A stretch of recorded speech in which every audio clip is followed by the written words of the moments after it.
Chaque jour, Charles et Carole vous présentent la leçon de l'école du sabbat.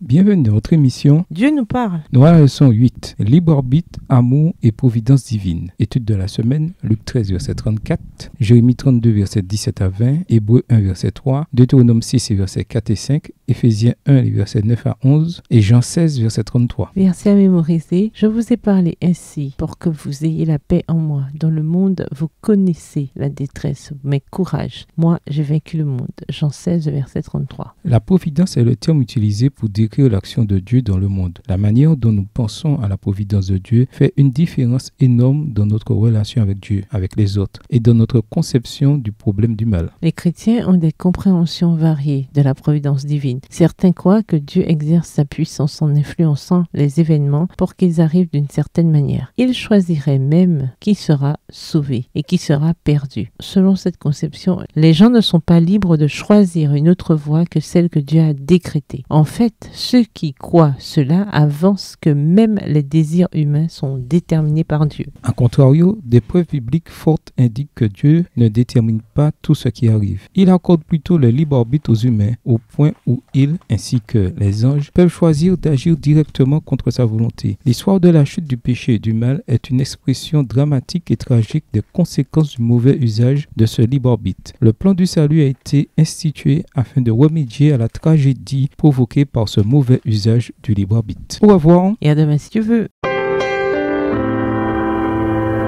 Dieu nous parle. Chaque jour, Charles et Carole vous présentent la leçon de l'école du sabbat.